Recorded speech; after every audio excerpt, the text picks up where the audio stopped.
Welcome to WBN 001's presentation of Carl Wimmer. Mr. Wimmer has joined us here for a Q&A session. Carl, I really appreciate your time today. Of course. Thank you so much. Absolutely. What we're going to be doing in this Q&A session is Carl has been given 5 questions ahead of the interview. We'll ask him those 5 questions, and then 3 of the questions he has not seen, and he'll be asked those 3 questions. Carl, before we get into the questions, why don't you tell everybody just a little bit about Carl? Okay. First and foremost, I'm a husband and a father of 3, a beautiful wife and 3 children. Live in Harriman. I've been in the legislature the last 5 years, where I've set myself up and have become a leading conservative in the legislature, leading on just about every conservative fight you can think of: the fight against Obamacare, the fight for the right to life, the Second Amendment issues, pushing back against the federal government and state sovereignty, as well as keeping taxes low and regulations low.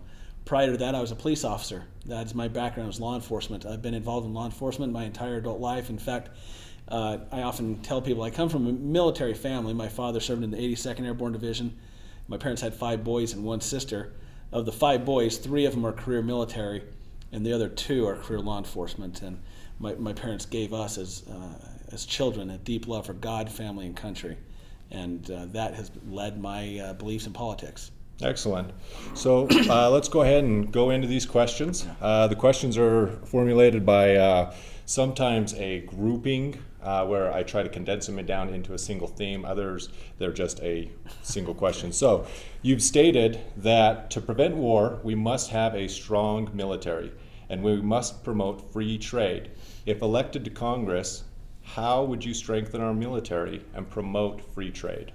Sure. Well, in the military, as far as the military is concerned, I am a big supporter of the Strategic Defense Initiative, SDI, which was started under Ronald Reagan. I believe it was part of the reason, if not the primary reason, that the Cold War was ended. Not only did we bankrupt our enemies and we were more financially secure, but indeed we were advanced beyond their capabilities.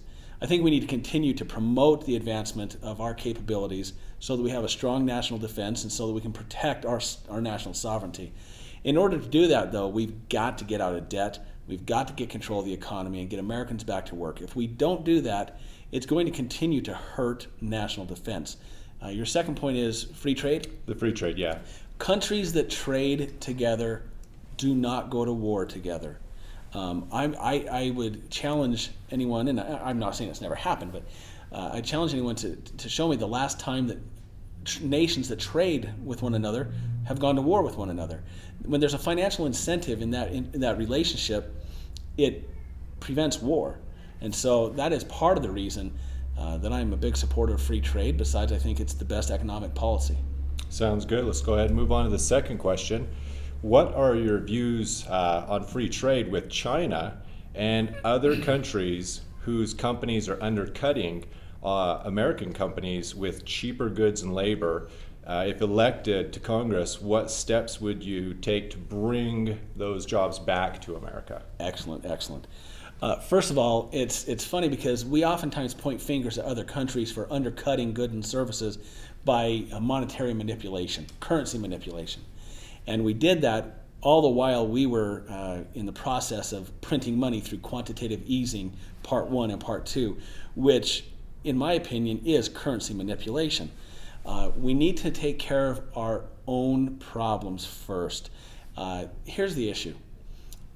If we would stop over-regulating and stop over-taxing, then our companies, who I believe American-made is something that is made with pride, and I believe products made in America are usually better products.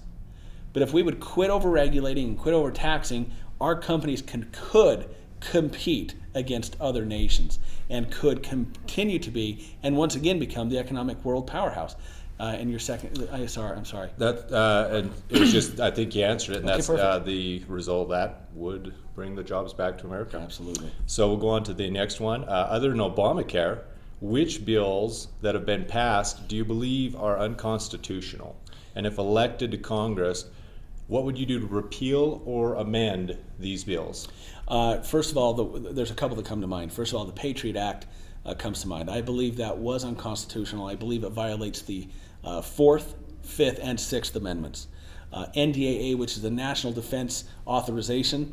NDAA passes every year. All it is a defense authorization bill. It just funds defense. But this last time they put something in there, they put a clause in there and a little extra, they amended it so that in fact the United States government can indefinitely detain American citizens. That is a complete violation of Article 1, Section 9, Clause 2. Article 1, Section 9, Clause 2 of the Constitution is your right to a writ of habeas corpus. And that cannot be discarded, even in time of war. There's very few exceptions where the writ of habeas corpus can be suspended. And quite frankly, NDAA violates that constitutional right. All right. On to the next one. You state that education is Utah's responsibility. Yes. The federal government has no constitutional role in education. Right. The federal government's involvement in our educational system is far-reaching. Yep. How do you plan on removing the federal government involvement from our education? By eliminating the Department of Education. That would do it. That's a very short and sweet answer. On to the last of the five is, what is your position on illegal immigration, the financial implications of illegal immigrants, and how do you plan to address the issue if elected? This is one of the things that sets me apart from some of the other people running. The three-part plan that I have, the fact that I've also worked on immigration policy. I'll be very brief. I think we need to secure our border, make sure that the border is secure, know who's coming into the nation, into the country.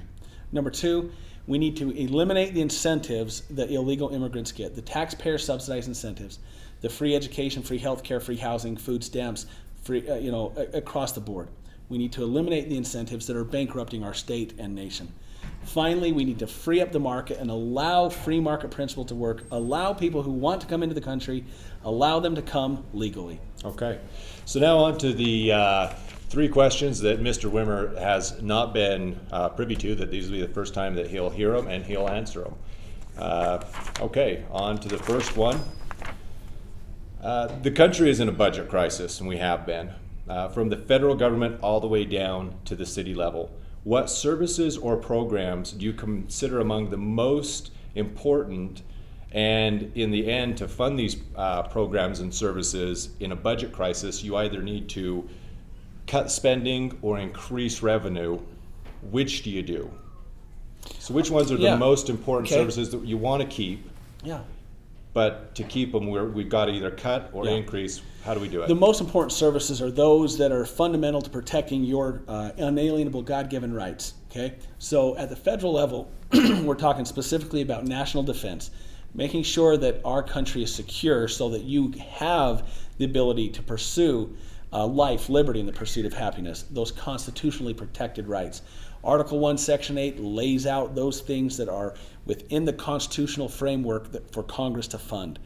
Those are the things that are the priority, starting with national defense and moving on down the line. I think you need to cut. My number one issue is passing a balanced budget amendment that cuts the budget, caps the budget, and requires a 2/3 majority vote to raise taxes. You also have to increase revenue, but not through tax increases. I am one legislator out of a small handful in the entire state who has never voted for a tax increase, and I won't when I go to Washington, D.C. The way you increase revenue is you develop your natural resources. You take the handcuffs off of our energy policy in this country. If we were to do that and develop energy across the board in this nation, jobs would flourish and the economy would grow. Excellent. Next one. This following question is a condensed version from a lot of questions that I received, but they all have the same overall theme. On both a large scale, meaning years of unchecked actions occurring within the country and its government, down to the personal individual level, there's an overwhelming problem where individuals who are currently working and contributing to society are being forced to pay for those individuals who do not. They've made poor choices in the past possibly, or they're receiving incentive not to. So what should be done to fix the problem? Well, the government needs to get out of the redistribution of wealth. It was never intended to do that. You have people such as John Locke and Frederick Bastiat and even Ezra Taft Benson who wrote books and essays and articles talking about the proper role of government, and that the proper role of government is not to take from those that have and give to those that do not have. That is the role of charity, the role of private organizations. The federal government has got to get out of the charity, quote unquote, charity business. Because what happens is once you get more than 50% of the public on the government dole, you can essentially eliminate and say goodbye to the liberties we enjoy in this country, because once people realize they can vote themselves wealth from the Treasury, they'll continue to do so. Yeah, and I think that is a part of where that question comes from. So on this last question comes actually from another delegate. So it's not on a verbatim, it was given to me verbally, and so this is the basic of it. For me specifically? This is one of those three. So Great. Now, aside from the military, many government officials from the federal level down raise their right hand and they take an oath. Many of the problematic situations that we face likely wouldn't exist if the oath was upheld. Every individual government official, if you ask them, is going to tell you about how they have upheld their oath to the highest of standards, but yet here we are. Right. If elected, what solutions can you offer to a public who's truly becoming more and more disillusioned by this and truly desires to participate in solving the problem with you? Great question. George Washington oftentimes referred to the oath of office as a sacred, quote, covenant between the oath taker and their God. Okay? When you took an oath in the old days, it was considered something very sacred and very serious. It is almost just going through the motions these days for many elected officials. It's not for me. It is something that is very serious to me. And one thing that I take very seriously is upholding the oath that says you will obey and defend the Constitution. Well, how do we obey and defend the Constitution if we don't know what's in it? When I was 21 years old, I was sworn in as a police officer. And I was sworn in to obey and defend and protect the Constitution. And I realized that day that I had never remembered even reading the Constitution. I started reading it that day, and I've never stopped reading it since. You can probably tell I have a pretty decent time quoting the Constitution, specific, all the way down to the clauses. That's because I've read it for a long time and I understand it. If we're going to have an oath of office that says we support the Constitution, we need to know what we're supporting. And that is what the public needs to do. They need to educate themselves, and our elected officials have to educate themselves, and the public have to hold us accountable. Sounds good. Let's go ahead and just finish this up. Let people know just a little bit as far as your campaign goes, aside from just the individual Carl Wimmer. Yeah. Give the people a little message about your campaign. Well, right now we're winning, and we're moving ahead very, very quickly, and we're working very hard.